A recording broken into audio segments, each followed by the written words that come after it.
हरे राम राम राम हरे हरे, हरे कृष्ण कृष्ण कृष्ण हरे हरे, हरे राम राम राम हरे हरे, हरे कृष्ण कृष्ण कृष्ण हरे हरे, हरे राम राम हरे हरे, हरे कृष्ण कृष्ण कृष्ण हरे, गणनाथ सरस्वती रवि शुक्र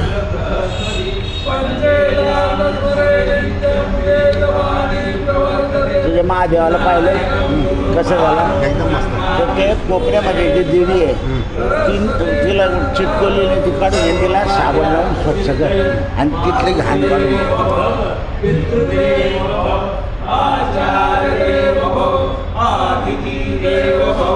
सर्वेभ्यो देवेभ्यो ब्राह्मणेभ्यो नमो नमः. लोकाभिरामं रणरङ्गधीरं राजीवनेत्रं रघुवंशनाथं कारुण्यरूपं श्रीरामचन्द्रं शरणं प्रपद्ये, मनोजवं मारुततुल्यवेगं वातात्मजं वानरयूथमुख्यं श्रीरामदूतं शरणं प्रपद्ये, कृष्णाय वासुदेवाय नेला सामान व्यवस्थित येईल.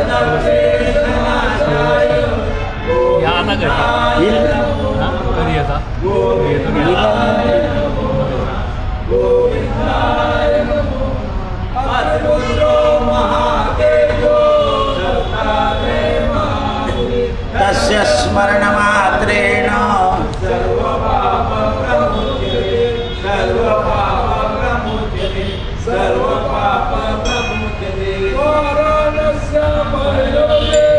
संसार भयनाशनम् अनेकजन्मकृतं पापं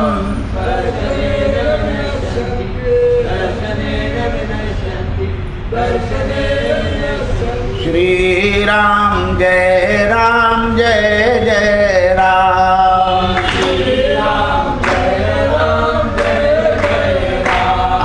श्रीराम जय जय राम, राजाधिराज रामचंद्र भगवान, पवन सुत हनुमान, उमापति महादेव, नमः पार्वती पतये हर हर महादेव, सीताकांत स्मरण जय जय राम, जय जय रघुवीर, श्री गणेशाय नमः, श्री सरस्वत्यै नमः, श्री गुरुभ्यो नमो नमः. निवृत्ती ज्ञानदेव सोपान मुक्ताबाई एकनाथ नामदेव तुकाराम,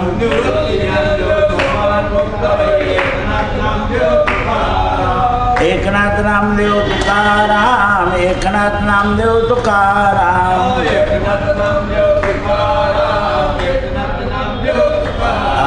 निवृत्ती ज्ञानदेव सोपान मुक्ताबाई एकनाथ नामदेव तुकाराम, नमः पार्वती पतये हर हर महादेव, सीताकांत स्मरण जय जय जय रघुवीर समर्थ.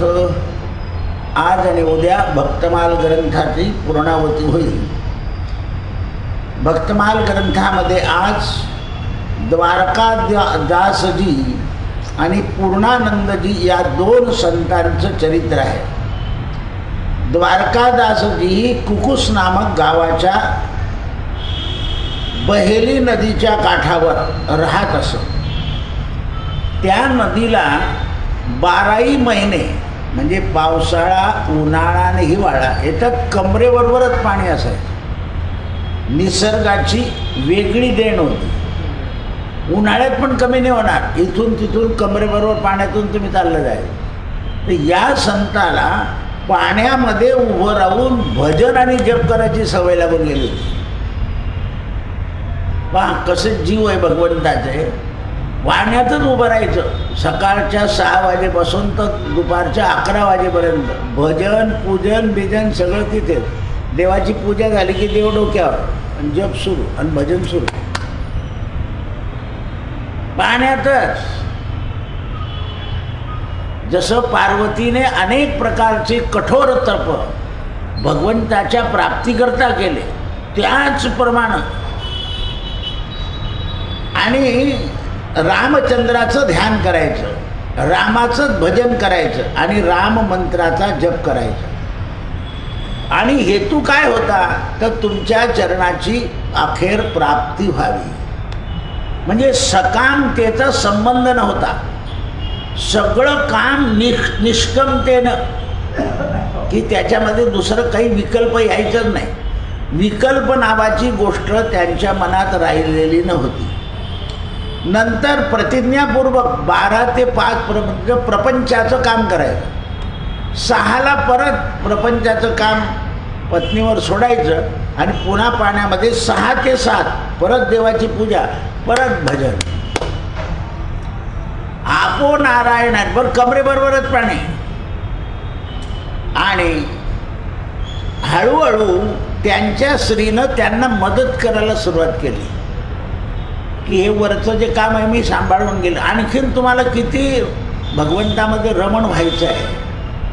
त्यांच्या त्या तत्वाच्या तिच्या सहवासानं त्यांच्यामध्ये सीतेचे गुण उतरून गेले. यांनी केल्यामुळे यांच्या वचनात सत्यवचन, एक पत्नीव्रत पालन हे सगळं आलं. पण त्याच्या सहवासामुळे तिचं दुश्चित भाग्य टळलं आणि ज्याप्रमाणे सीतेनं रामाला मदत केली त्याप्रमाणे त्या स्त्रीनं त्यांना मदत करायला सुरुवात केली.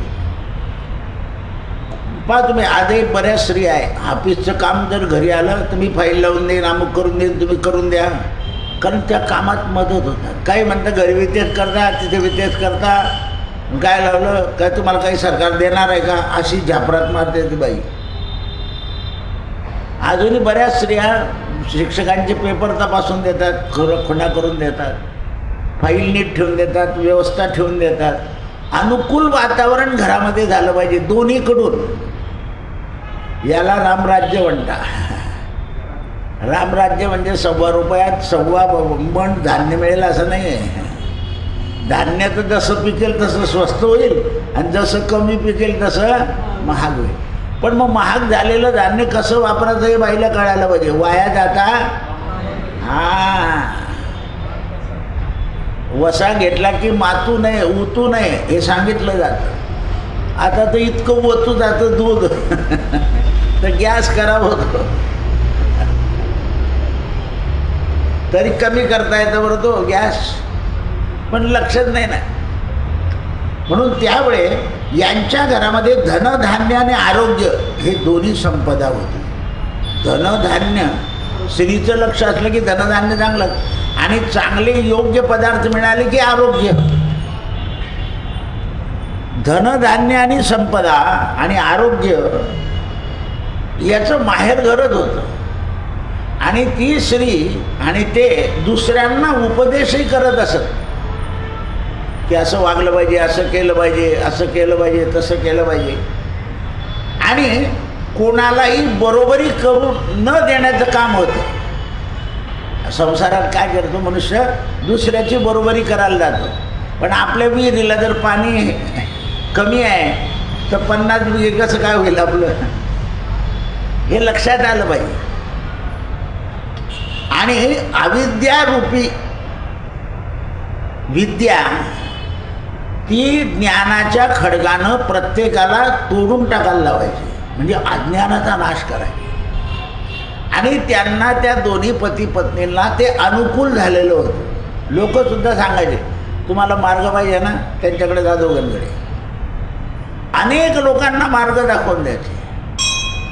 मार्ग दाखवल्यामुळे त्यांची गणना संतात झाली. मार्ग दाखवून गेले, संतामध्ये गणना अशी झाली त्यांनी स्वतः संत म्हणून घेतलं नाही, देवाने म्हटलं, पण जनता जनार्दनाने त्यांना संत म्हटलं. म्हणून अशा प्रकारे त्यांनी स्वतःची अविद्या तर दूर केलीच केली, पण नदीच्या साह्यानं गाव जसं नदी जशी गावाला पाणी देत जाते, या गावाला त्या गावाला त्या गावाला, तसे ते समाजातल्या सगळ्या थरातल्या लोकांना ज्ञान देऊन झाले. आणि शेवटी त्यांनी पत्नीला सांगितलं की आज मी आता नदीतून परत येणार नाही, आणि नदीच्या प्रवाहामध्ये देह निघून गेला.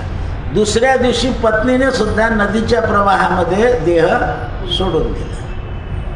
म्हणून त्यांना द्वारकादासजी म्हणून, म्हणजे प्रत्यक्ष भगवंताचा अवतार आहे, रुक्मिणी आणि असं समजायचं, पण ते उपासक होते रामाचे.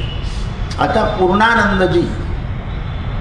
पूर्णानंदजीचा महिमा सुद्धा अपार आहे.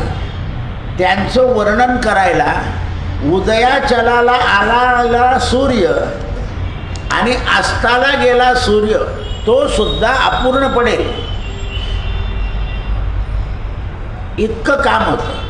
पूर्णानंदजी हे भगवत प्राप्तीचे रामभक्त संत होते, आणि त्यांनी आपलं शरीर अस्वस्थ असतं, म्हणजे रोगी असतं, हे जाणून घेतलं होतं. पण भगवंताच्या नामाचंच औषध हे घ्यायचं ठरवलं. त्यांना शरीरामध्ये आग व्हायची, तर त्यांना एका वनस्पतीची गरज होती. तिचं नाव आहे एक जडी. वनस्पतीचं नाव आहे एक जडी. ही एक जडी पुष्कळ वैद्यांनी त्यांना आणून दिली. ते म्हणाले नको, देवाच्या नावाने जेवढं काम होत आहे ना तेवढंच होऊ द्या. शेवटी देवाला असं वाटलं की याचं इतकं दृढ निश्चयात्मक आहे, देह जावो अथवा पांडुरंगी दृढ भाव. तर रामाला असं वाटलं की आपण आता वैद्य बनून न जाता ब्राह्मण बनून जाऊ, कारण याची ब्राह्मणावर श्रद्धा आहे. पण देवसुद्धा भक्ताची उणीव कशी शोधतो बघा, सुंदर कथा आहे. म्हणून रामचंद्रांनी ब्राह्मणाचं रूप धारण करून वनस्पती घेतली. आता यांना ही वनस्पती माहिती होती, पण यांनी कधी कोणाच्या हातातली पाहिलीच नाही. त्यामुळे म्हणाले मी अयोध्येहून आलो आणि हे रामाच्या अंगावरचं घेऊन आलं नाही. रामाच्या अंगावरचं आणि अयोध्येचा, अरे बापरे, घेतलं जवळ टाकलं पोटात, आग बंद झाली. म्हणजे देवाला सुद्धा जडी जंगलातून आणून, देवाला तर जडी निर्माण करणं काही अशक्य नाही, पण तरी जंगलातून आणून ही रामाची आहे.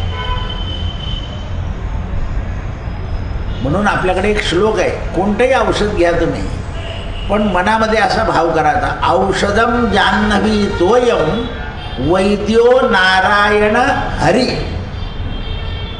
हा जो मला आज औषध देतोय हा नारायण आहे, आणि हे औषध जान्हवीचं पाणी आहे, असं म्हणायचं. औषधम जान्हवी तोयम वैद्यो नारायण हरी. कोणतंही पाणी आलं तर त्याला गंगाजल करतात काही लोक. गंगेचं नाव घ्यायचं आणि ते कोणत्याही नदीचं पाणी असो त्याला काय करायचं, नावाने गंगाजल बनवायचं, असं आहे. कारण सगळ्यामध्ये सगळं जल त्याच्याच चरणाचं आहे, म्हणून सगळंच जल गंगा आहे. आणि म्हणून तुकाराम महाराज प्रमाण देतात, जैसी गंगा वाही तैसे त्याचे मन, भगवंत जाण तयाजवळ. म्हणून त्यावेळा नामदेव महाराजासारखे जे भक्त होते ना, ते गंगेवर गेल्यावर सुद्धा चंद्रभागेचं नाव घ्यायचे. आमची जर चंद्रभागा आहे तर आम्ही गंगा काय. म्हणून त्यावेळेस रामचंद्रानं ब्राह्मणाचं रूप धारण केलं, त्यांच्या घराकडे आले आणि हरिओम हरिओम आणि त्यांना ती वनस्पती दिली, त्यांची व्याधी मुक्त झाली. कारण पुढे त्यांच्यावर एक संकट येणार होतं, म्हणून रामचंद्रानं स्वतः ती वनस्पती त्यांना दिली आहे. आता संकट काय येतं ते बघू आपण. अशा प्रकारे त्यांच्या भगवत कृपेचा अनुभव सगळीकडे पसरू लागला. त्यांच्या आश्रमाच्या जवळ अंतरावर कोणी एक यवन राहत होता आणि त्या यवनानं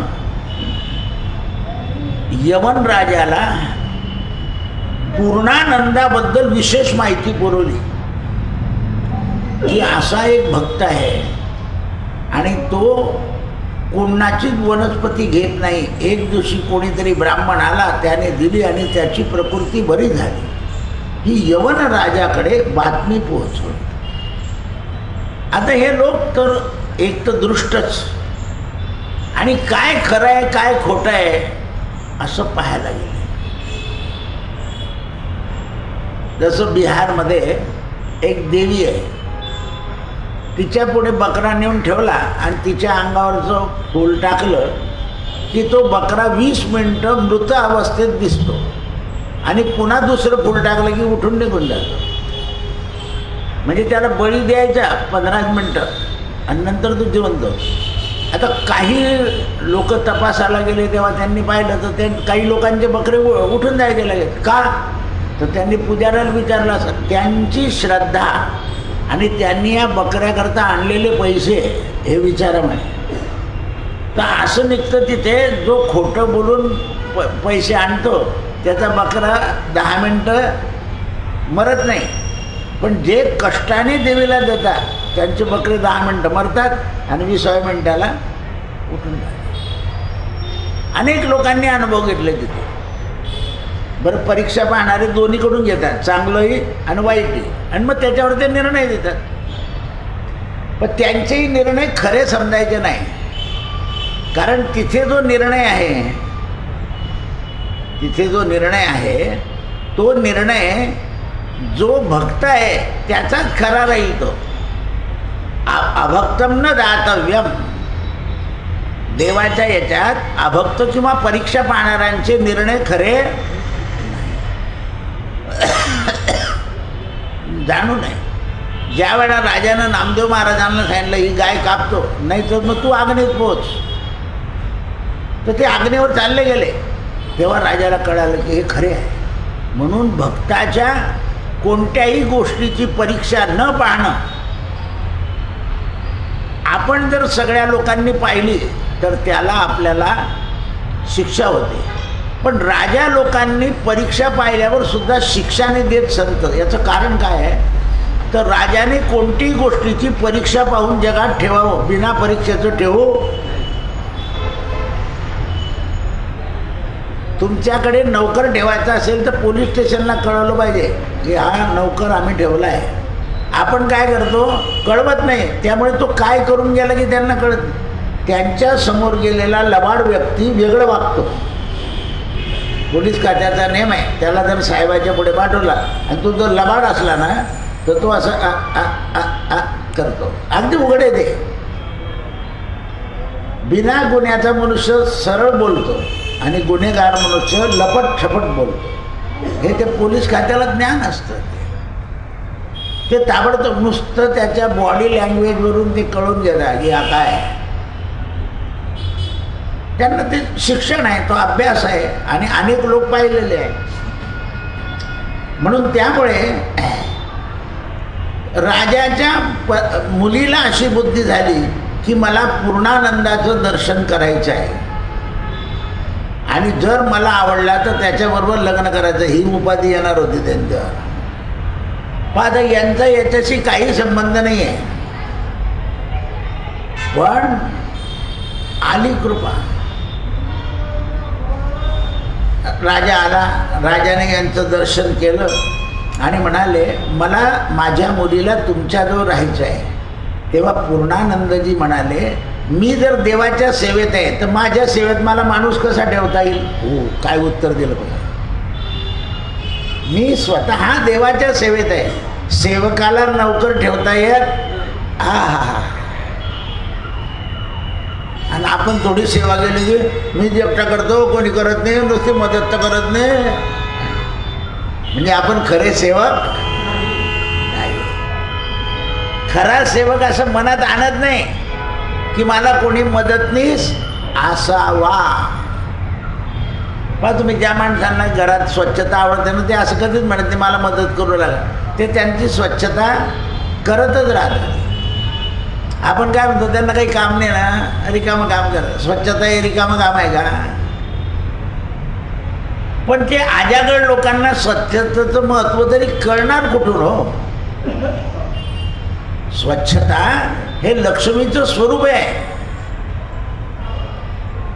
पवित्रता हे भगवंताचं स्वरूप आहे.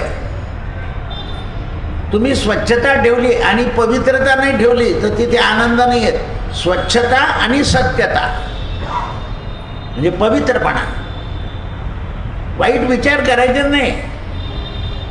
हल्ली लोकांच्या मनामध्ये वाईट विचार फार येतात आणि त्यामुळे अधःपतन होत आहे मानवाचं.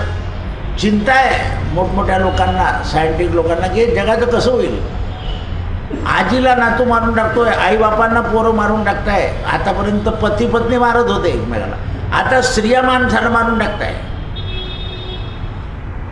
का होत आहे? तर आसक्तीचं प्रमाण आपल्या लायकीपेक्षा जास्ती झालेलं आहे. आता परवाच मला एखादं विचारलं ना, का बाबा गुरुचा खडाचा तर सोन्यात घालणं काही खरं नाही. म्हटलं मग पितळीत घाल, पितळामध्ये, कारण पितळसुद्धा कोणासारखं दिसतं. आता ही आपली दत्ताची मूर्ती आहे ना, यांना आम्ही मुद्दाहून जास्ती साफ करत नाही. ती जर साफ केली तर इतकी लक्क दिसते. एकदा एक वैद्य आले, मला म्हणतात दादा ही मूर्ती सोन्याची आहे का? अरे म्हटलं जास्ती साफ करू नका, नाही तर एखाद दिवशी तोडून टाकेल, कोणाने घेऊन जाईल. कारण ते प्रदर्शन जास्ती करायचं नसतं, प्रदर्शनानं विघ्न येतं. प्रदर्शनानं काय येतं? विघ्न येतं. आणि सगळ्यात विघ्न कोणावर येतं? तो सोन्यावर.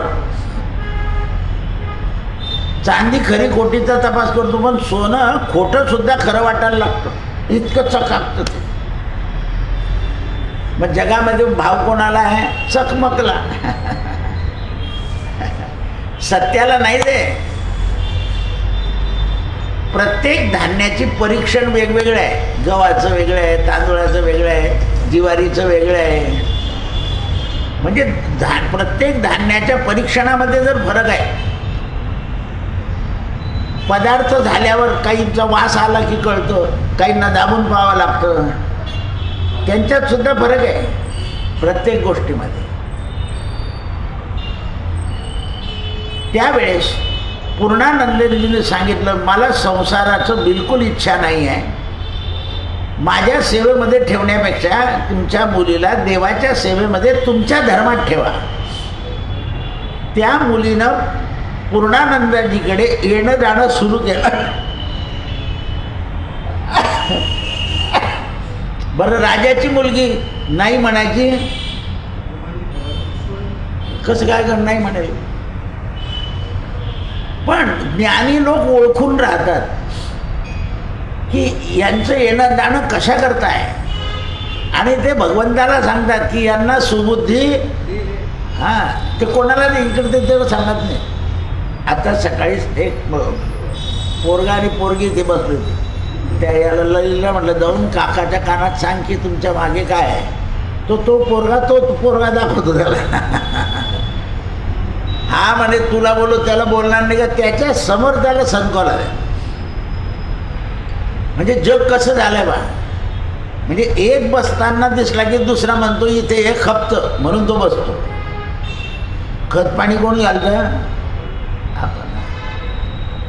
म्हणून प्रत्येकाने मी सगळ्यांना काय म्हटलं, काही लोक महादेवाच्या मंदिरात कशा करतात जातात, ते पाणी घालायला जात नाही, तिथले देवापुढचे पैसे उचलायला जातात. आम्हाला चांगलं माहिती आहे ते.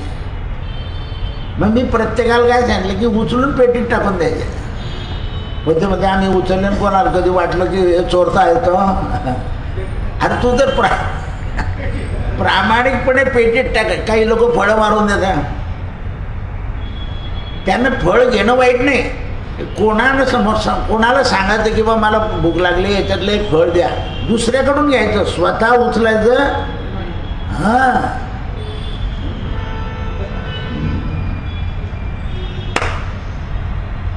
दुसऱ्याला मागायचं ते. तुम्ही जर रामाच्या समोर घेतलं तर राम बोलणार नाही, पण ती चोरीच ठरेल. दुसऱ्याला सांगायचं की मला दे बरं, तू त्याच्या हातून घ्यायचं. म्हणजे त्याला तुम्ही कोणीतरी साक्षी ठेवला असं आहे. विनाकारण चालले जातं ते पैसे. बरं तो जाऊन काहीतरी खाऊन घेतो, पिऊन घेतो, मोकळा होऊन जातो. म्हणून द्रव्य जे आहे ते असंच ठेवायचं की त्याचा विनियोग दुसऱ्याला वाईट करता यायला नको. लहान मुलांना बुद्धी होऊन जाते. आता मला काही पोरं येतं ना, 10 रुपये नाही रे, लहान मुलांजवळून मी पैसे घेत नाही. तो भावनेच्या भरातून घरातून उचलून आणेल. तुझ्या आईला सांगितलं आहे का? इतकं सांगतो मी. असं आहे. कारण तुम्ही त्या मुलांना देऊन देतील ते तो, पण ते उपाय देते. एक बी एडी बाई येते ना, असे पैसे फेकून जायचे. तू परवा तिच्या पोराला कळवलं नाही. हे डोकं उठाड आहे. वेडा माणूस काय दान करणार आहे?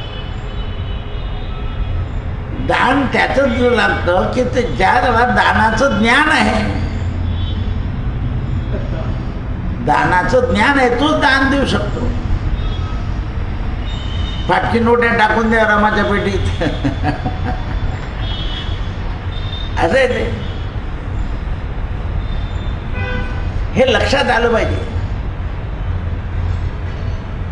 हे जोपर्यंत आपल्या लक्षात येत नाही. आता अमेरिकेचं चलन कोणी टाकून गेलं तर आपल्याला कायदेशीरता फिरावं लागतं त्याला.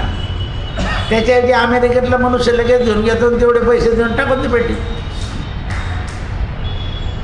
हे लक्षात आलं पाहिजे. म्हणून त्यांनी रामाला रोज सांगावं की रामा, या कन्येला तुझ्या सेवेकडे लावून घे, अन्यथा हिची साधू वृत्ती करून टाक, विरक्त वृत्ती करून टाक. म्हणजे स्वतःचा काय झाला तो, नाही तर अरिष्ट यायचं ना एखाद दिवशी. बरं ते यावं नाही, हे लक्षात आलं पाहिजे. म्हणून यवनाची कन्या पूर्ण अकाम करून टाकली त्यांनी. कामच ठेवला नाही शरीरामध्ये. आणि ती परीक्षेमध्ये उत्तीर्ण झाली आणि यवनाच्या कन्येला सत्संगाचा लाभ मिळाला आणि तिची सद्गती झाली. राजानं पाहिलं, अरे सत्संगतीचा महिमा कळेना. लवकर कळत नाही सत्संगात. बरेच लोक येतात ना, आपण एवढं करतो, काय देव आपल्याला दोन लबाड लोक किती मजा मारतात. अरे पण ते लबाडीत त्यांचं भाग्य आहे, तुमचं चांगलं भाग्य आहे, तुमच्या हातून वाईट होणार नाही, तुम्हाला गती होईल, त्यांची दुर्गती होईल. हे समजतं का?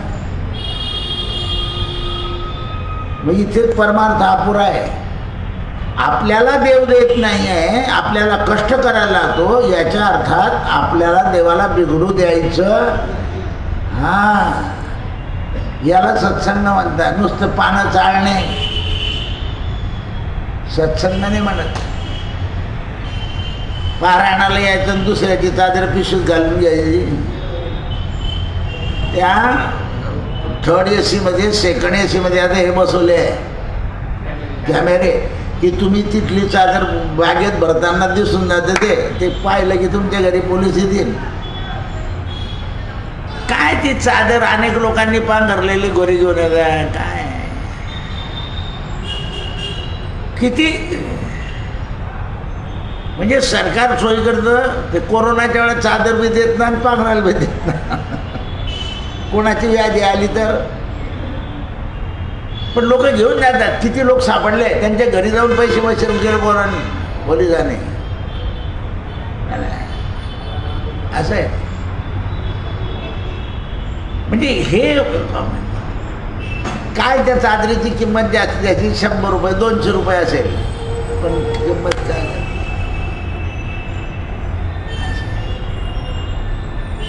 तो डब्बा सुद्धा त्या बाथरूम संडासला मला तारानं बांधून ठेवावा लागतो, नाही तर तो बी घेऊन जायचा लोक. ही जी किमया आहे. आणि राष्ट्रवरती गेलं पाहिजे, वरती असं जाईल का राष्ट्रवरती?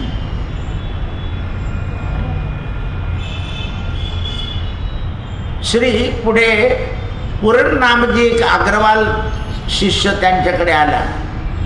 एक वेळा त्याने सुवर्णरेखा नदीच्या तटावर पिंपळाच्या छायेमध्ये भगवंताचं स्मरण करत असताना शांत एकांतामध्ये त्याला निद्रा आली आणि त्या वृक्षाच्या खाली खडखड खडखड असे आवाज आला. त्याने पाहिलं तर वरतून वानर खाली कुदले आणि त्या वानरांच्या मुखामधून दासोहम राघवेंद्रस्य स्पष्ट वाणी ऐकू आली. कोणाला? पूर्णानंदजीला. एक राजाची कन्या गेली तर एक उपाधी मिटली. मग हे एका वडाच्या झाडाखाली आले तर तिथे वानरांचं खडखड खडखड ऐकू आलं आणि एक वानर खाली कुदलं आणि त्याने मुखातून शब्द काढला, सोहम राघवेंद्रस्य दासा. मी राघवेंद्र सरकारचा दास. त्यांनी ओळखलं की हा हनुमंत आहे. हनुमंताने पहिलं दर्शन दिलं पूर्णानंदाला. त्यांनी त्या जागेवर मारुतीची स्थापना केली. आणि आता रामाची भक्ती आणि मारुतीची उपासना. हे शनिवारी आपले लोक बसताना असे काही लोक दर्शनाला की काय करताय म्हटलं मारुतीची उपासना. याच्यानं काय फायदा होतो म्हटलं शेवटी शिरा खायला मिळतो त्यांना. तो तिकडनं आला तेव्हा त्या पोरीने त्याच्या हातात शिरा म्हणले दर शनिवारी. म्हटलं दर शनिवारी बसायला लागून गेला तो करत असा अजून लाजतो तो, असं कोपऱ्यात लांब बसतो पण तो वाटत पाहत बसतो कशाची. ठीक आहे, प्रसादाने सुद्धा एखाद दिवशी श्रद्धा वाढून जाईल. एकच जण आणतो का दर शनिवारी. म्हटलं हा मग तो का बरं आणतो म्हटलं त्याला फायदा होतो असं. मग मी आणला चालेल का म्हटलं. मग असं येते कारण भावना अशी दृश्यानं जागृत होते. भावना जी आहे ती दृश्यानं जागृत होते. म्हणून जगात दृश्य निर्माण करावं लागतं. हे बाजार हाट तीर्थ यात्रा कशा करता तर जगाचं चलनवलन वाढावं म्हणून. आपल्या हैदराबादला मुक्ताबाईची यात्रा भरते तेव्हा किती भांडे कुंडे कपडे लत्ते सगळं येतं. खेड्यातल्या लोकांना शहरातली वस्तू तिथे मिळून जाते आणि बराबर लोक खरेदी करून घेतात. व्यापार वाढला, लोकांना वस्तू मिळाली. चोर सुद्धा चोरी करायला जाऊनच बसतात तिथे. कोणाचं कोणाचं पाकिट मारतातच. आपला काकडा संपला ना त्या दिवशी ऋषिकेशला म्हटलं सांग उद्यापासून 6:15 मंदिर उघडेल, कोणी लवकर यायचं नाही. कोणाचं मारलं जातं तो मंदिरात बाकडा घेऊन बसतो चोरणारा. कुठे गेला कुठे गेला दिसत नाही. त्याच्याकरता उजेड झाल्याशिवाय आत कोणी यायचं नाही. म्हणजे मनुष्य लवकर येत नाही ना. नाही उघडून जातं 5:30ला. आली ती बाई ओढलं त्याने गळ्यातलं. कोण जबाबदार आहे? ते का जुनं गाव आहे. लोक गोळ्या होते आणि त्याला ठोकते नाही. ते कोणी ठोकणार नाही. जाऊ द्या म्हणते. तर काही नियम जे आहे ना ते पाळावे लागतात. आता आपल्याकडे काकड्याला गर्दी असते, बाकीच्या मंदिरात 2-3 लोक. आता ते जर 5:15ला काकडा करतील तर लोक कसे येतील. आपण काय करतो 5:30ला एक काकडा, मग 6:15ला दुसरा आणि 6:45ला तिसरी आरती. 2 वेळा चालतं. अरे लोकांकरता सांभाळलं पाहिजे जनता जनार्दन. उद्या लोकांचे अलंकार गेले, मोबाईल गेले, रस्त्याने काही झाली भानगड. मी गेल्यावर सुद्धा बरेच माणसं अर्धा पाऊण तास मंदिरात थांबतात काही गडबड होऊ नये म्हणून. 3-4 माणसं आहे माझे, ते तिथे बाहेर थांबतील किंवा एक जण इकडे थांबेल. कारण लक्ष पाहिजे. गोपी मोबाईलवर पाहतो, जगू मोबाईल धरणगावला जरी आहे तरी बंद झालं का नाही व्यवस्थित, तो तिथे मोबाईलवर पाहिजे 12:15 जावळे गुडती गाडी काढताय, नसराबादून आले, हे गोपीलाही कळतं आणि ह्यालाही कळतं, कारण त्यांचं प्रेम आहे, गडबड होऊ नये, लक्ष असतं ते. म्हणून त्यांनी तिथे मारुतीचं मंदिर बांधलं आणि भगवन नामाच्या जपाची सुरुवात केली. सुख आणि शांती जनसमुदायाला मिळावी हीच त्यांची हेतू. आता ही बातमी अकबर बादशाला कळाली, आलं उपाधी. तो दृष्ट हिंदू धर्माचा विरोधक साधूंचं यश त्याला सहन होत नव्हतं.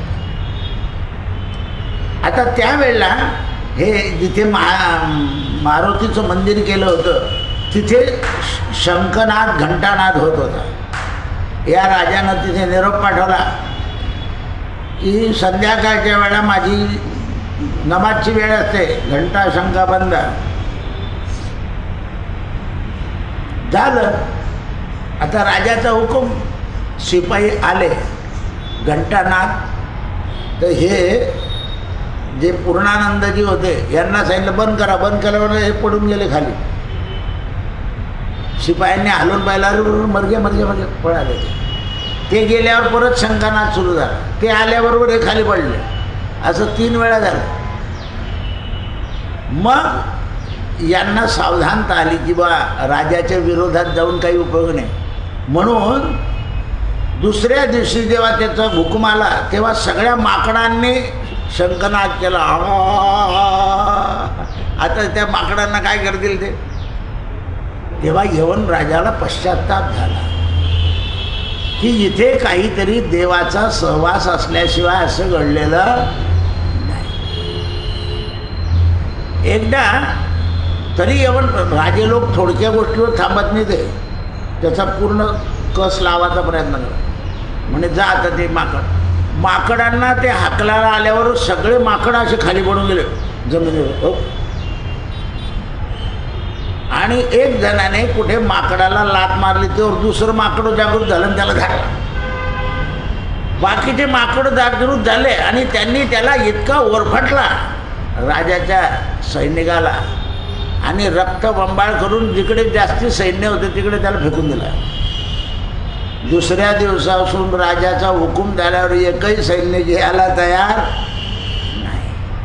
आता राजाची खात्री झाली की इथे मंदिरामध्ये देवत्व कायमचं आहे.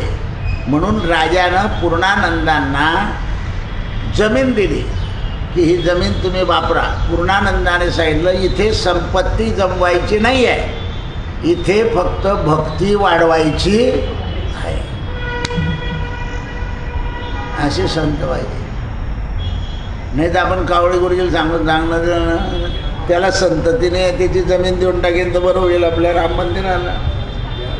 इथे तिवारी म्हणून एक फौजदार होते बघा, त्यांची मोबाराबादला शेती होती आणि भावाभावांची भानगड होती. तुम्हाला काय म्हणे दादा ते माझ्या इष्टाची शेती तुम्ही मंदिराकडच्या नावावर लावून घ्या. म्हणजे फौजदार साहेब तुमची शेती नको, तुमचा एक मुलगा आहे ना त्याला दत्तक घेऊन टाका पुतण्या आणि त्याला देऊन टाका. उद्या तो जाऊ आमचे लोक गेले त्याने मारलं कोण डोकं उठाड करेल त्याच्याऐवजी तुम्ही बी नको, तुमची शेती बी नको आणि तुमचा पोरगा बी नको.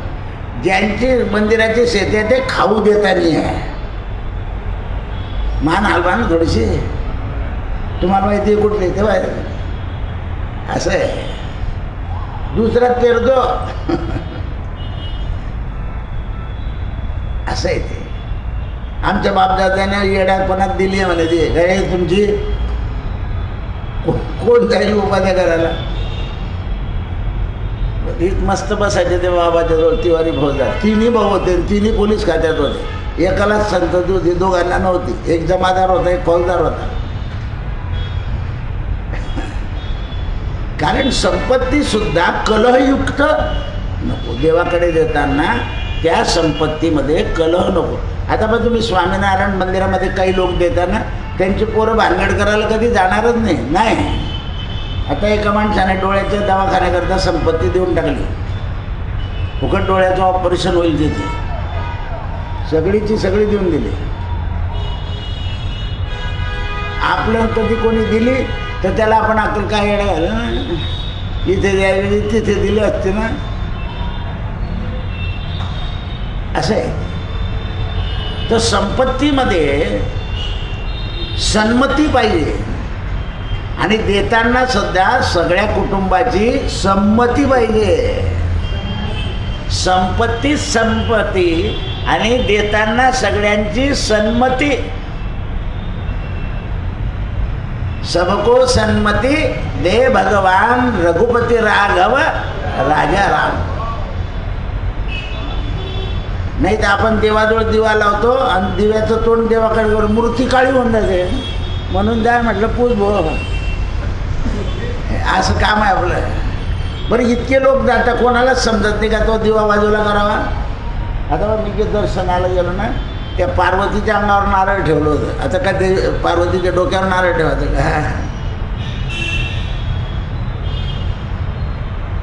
तर सगळ्यांना देवळामध्ये सन्मतीच मिळाली बाई. काल ती एक बाई 12 वाजता म्हणे ते बनवलं थोडंसं पाणी टाक. आता रंग लावल्यावर पाणी टाकलं तर तो रंग राहील का? फूल ठेवू द्या, चिटकलं तर. अशी सन्मती होत नाही लोकांना, असं आहे. हां, हे समजलं पाहिजे. हे जोपर्यंत समजत नाही ना तोपर्यंत उपयोग नाही. म्हणून भिन्न भिन्न शरीर दिसायला लागले.